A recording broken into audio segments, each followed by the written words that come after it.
Hooray! Aanhin mo yung pagka-professional nurse mo. Bobsilo Caret, Cassandra Cañido, pinsan ko.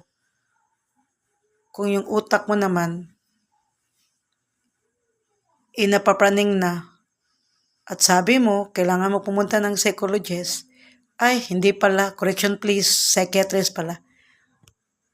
Kasi kung ano na lang ang sinabi mo tungkol kay Chris, sabi mo, naging pokpok na raw siya.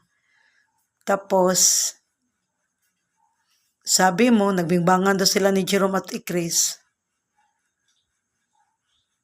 Ano nang nangyari sa utak mo ngayon, pinsan? Ha, lumalala na ka. Lumalala ka na eh. Dandahan lang, baka ikapangatlo kang mabuang. 'Di ba may yung pinsan ng papa mo na lalaki na buang, yung pinsan mo rin na babae na buang na. Be careful lang ha, baka ikaw yung susunod na, ikaw yung pangatlo na mabuang. Kasi lahi nyo yan eh, kaliwat nyo yun eh, sa father side mo eh.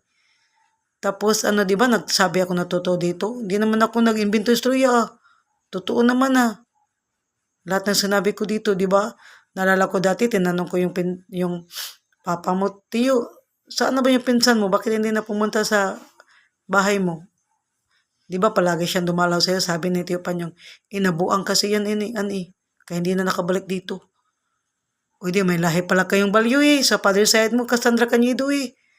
At saka yung pinsan mo eh, yung babae, hindi na lang natin kailangan i-mention ang name niya eh.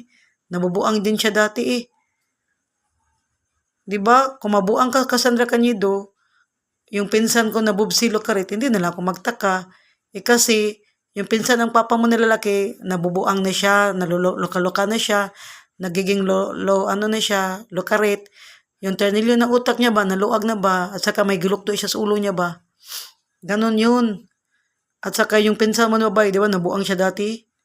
Oh, kung mabuang ka, hindi, magpataka pa ako noon, hindi na ako magtaka noon. Kasi lahi nyo yun eh. Sa side ng father nyo eh. Mga balyo eh. Mga siraulo. Mga buang. Real talk lang to. Real talk. Today is January 5, 2026. Bye.